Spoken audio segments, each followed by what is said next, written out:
जब कुदरत अपना रूप दिखाती है तो रूह कांप जाती है और ऐसा ही कुछ हुआ था फ्लाइट 571 के साथ। ये प्लेन एक बर्फीली पहाड़ी पर क्रैश हुआ, जमीन से हजारों फीट ऊपर। और इस क्रैश में जो पैसेंजर्स बचे रह गए उनके पास खुद को बचाने के लिए सिर्फ एक ही चारा था, अपने ही फैमिली मेंबर्स और यार दोस्तों का मांस खाना। फ्लाइट 571 की कहानी, चाहे इसे आप दुनिया का सबसे बड़ा चमत्कार कहो या मानव इतिहास की सबसे बड़ी क्रूरता, लेकिन इस कहानी को सुनकर आपकी रूह कांप जाएगी। ये दिल दहला देने वाली कहानी शुरू होती है 12 अक्टूबर 1972 को। साउथ अमेरिका के यूरुग्वाई देश से एक चार्टर्ड प्लेन उड़ान भरता है जिसको चिली देश की राजधानी सेंटियागो में पहुंचना है।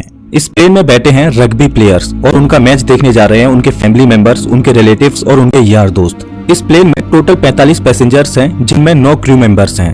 ये फ्लाइट 3 घंटों में अपनी डेस्टिनेशन पर पहुंच जाएगी, लेकिन रास्ते में इसको एंडीज की पर्वतमालाओं को पार करना होगा। लेकिन दुर्भाग्य से आगे चलकर मौसम खराब मिलता है। इस वजह से इस फ्लाइट को रास्ते में ही अर्जेंटीना के मेंडोजा शहर में लैंड कराया जाता है। ये फ्लाइट रात भर वहीं रुकती है और अगले दिन यानी 13 अक्टूबर को उड़ान भरने के लिए तैयार होती है। लेकिन परेशानी ये है कि अभी भी मौसम खराब है। लेकिन अच्छी बात यह है कि इस फ्लाइट का जो पायलट है वो इस रूट से पहले भी 29 बार उड़ान भर चुका है। इस वजह से उसे पूरा आइडिया है कि इन एंडीज की पहाड़ियों को कैसे पार करना है। पायलट की कॉन्फिडेंस की वजह से ये फ्लाइट 13 अक्टूबर को दोपहर के 2:18 पर फिर से उड़ान भरती है। यहाँ से सेंटियागो पहुँचने में सिर्फ 1 घंटे का रास्ता बचा है और पायलट को पूरा भरोसा है कि 1 घंटे के बाद वो सही सलामत सेंटियागो में पहुँच जाएंगे। ये प्लेन करीब 18,000 फीट के एल्टीट्यूड पर उड़ रहा था और धीरे धीरे एंडीज की पहाड़ियों को पार करता जा रहा था। लेकिन आगे चलकर मौसम और खराब होता गया, जिस वजह से विजिबिलिटी और कम हो गई और पायलट को आगे कुछ भी दिखाई नहीं दे रहा था। अगर मौसम साफ होता तो पायलट आसपास की पहाड़ियों को देखकर आइडिया लगा लेता कि प्लेन कहाँ है, लेकिन इस समय तो पायलट केवल प्लेन के इंस्ट्रूमेंट्स पर ही निर्भर है। अब क्योंकि पायलट को पता था कि वो 1 घंटे में सेंटियागो पहुंच जाएंगे, इसीलिए वो अपनी लोकेशन का रफ आकलन करता रहा और 1 घंटे के बाद जब उसे लगा कि उसने एंडीज की पहाड़ियों को पार कर लिया है तो उसने सेंटियागो एयरपोर्ट पर एटीसी से प्लेन को लैंड कराने की अनुमति मांगी। एटीसी ने पूछा कि क्या आपने एंडीज की पहाड़ियों को पार कर लिया है? तो पायलट ने कहा कि हाँ, उन्होंने एंडीज की पहाड़ियों को पार कर लिया है। एटीसी भी पायलट द्वारा दी गई लोकेशन पर ही निर्भर थी, तो एटीसी ने प्लेन को लैंड कराने की परमिशन दे दी और पायलट से कहा कि आप प्लेन को 11,500 फीट के एल्टीट्यूड पर ले आओ। 3:21 पर पायलट प्लेन के एल्टीट्यूड को धीरे धीरे घटाने लगा। जैसे ही प्लेन नीचे आता है तो पायलट को दिखाई देता है कि अभी तो एंडीज की पहाड़ियां ही चल रही हैं और सामने एक बहुत बड़ी चट्टान है। जल्दी से पायलट प्लेन को फिर से ऊपर उठाने की कोशिश करते हैं, लेकिन अब बहुत देर हो चुकी थी। प्लेन को ऊपर उठाते उठाते प्लेन का पिछला हिस्सा पहाड़ी से टकरा जाता है और वो टूटकर अलग हो जाता है। प्लेन का पिछला हिस्सा खत्म होने की वजह से पीछे की जो सीटें थीं वो यात्रियों सहित हवा में उड़ जाती हैं और 3 पैसेंजर्स हवा में ही उड़कर खत्म हो जाते हैं। इस टकराव में प्लेन का राइट विंग भी टूट चुका था, जिस वजह से प्लेन डिसबैलेंस हो जाता है, जिस वजह से उसकी दूसरी विंग भी पहाड़ी से टकराती है और वो भी टूट जाती है।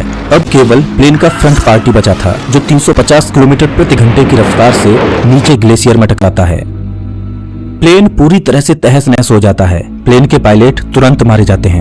45 में से 12 लोग इस घटना में मारे जा चुके हैं और 33 लोग अभी भी जिंदा हैं, लेकिन इनमें से ज्यादातर बहुत जख्मी हालत में हैं और उन्हें ये भी नहीं पता कि इस समय वो कहां पर हैं। ये क्रैश हुआ प्लेन जमीन से 3,570 मीटर की ऊंचाई पर एंडीज की किसी अनजान पहाड़ी पर बिखरा पड़ा है। क्या वो इस पहाड़ी से बचकर निकल पाएंगे या नहीं, ये कोई नहीं जानता। अभी तक जो हुआ वो तो महज एक छोटा सा ट्रेलर था। इस फ्लाइट की असली कहानी तो अब शुरू होगी। आप कल्पना भी नहीं कर सकते कि आगे चलकर इनके साथ क्या होने वाला है। ये वीरान एंडीज की पहाड़ियां अब इन पर कहर बनकर बरसने वाली हैं।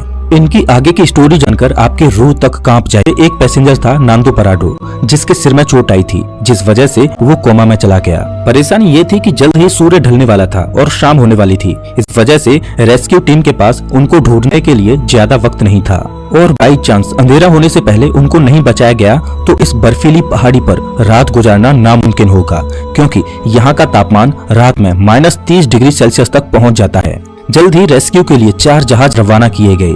इन चारों जहाजों ने एंडीज की पहाड़ियों को खंगाल डाला, लेकिन इन्हें कहीं भी कुछ भी नहीं मिला, क्योंकि प्लेन ऐसी जगह पर क्रैश हुआ था जहां पर सफेद बर्फ और घना कोहरा था और प्लेन भी सफेद रंग का ही था। इस वजह से ऊपर से देखने पर रेस्क्यू टीम को क्रैश साइट का अंदाजा ही नहीं हो पा रहा था।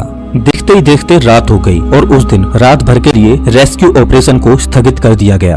बचे हुए पैसेंजर्स को उम्मीद थी कि वो कैसे भी करके सिर्फ आज की रात काट लें, कल तो उन्हें कोई न कोई बचा ही लेगा। और उन्होंने क्रैश पड़े प्लेन में शेल्टर बनाया और रात गुजारी। ये रात इनके लिए बहुत भयानक थी क्योंकि आज की रात इन्हें -30 डिग्री सेल्सियस में गुजारनी है। लेकिन इनके पास एक उम्मीद है कि कल इन्हें कोई न कोई ढूंढ लेगा और बचा लेगा। इस उम्मीद में ये इस रात को कैसे भी करके काट लेते हैं।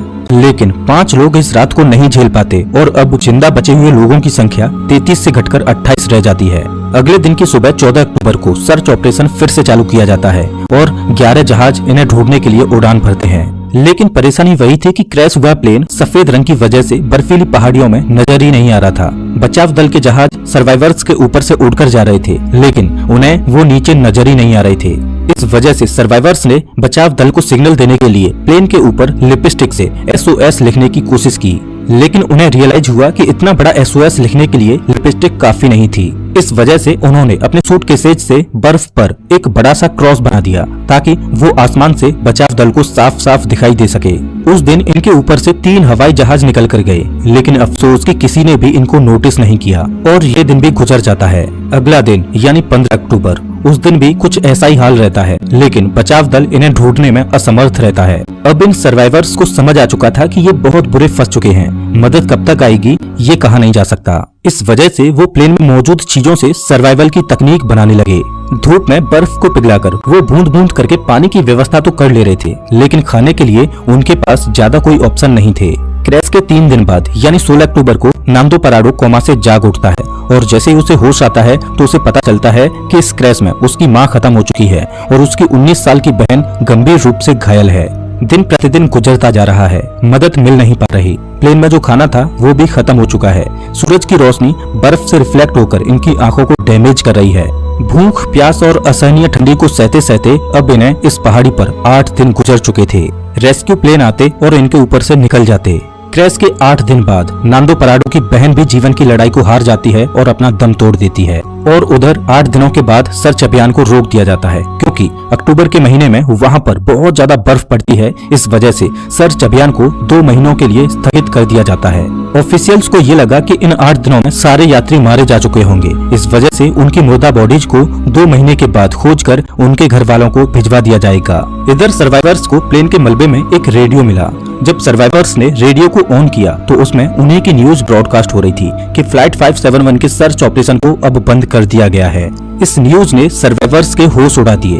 अभी तक तो उनको अपने खोजे जाने की एक उम्मीद थी, लेकिन वो अब रेडियो पर अपने ही मरने की खबर सुन रहे थे। अपने खोजे जाने की एक उम्मीद की किरण थी, वो भी टूट चुकी है। अब उनको पता है कि यहाँ पर मौत निश्चित है। अब या तो परिस्थितियों को अपने ऊपर हावी होने दो या उनका डटकर सामना करो।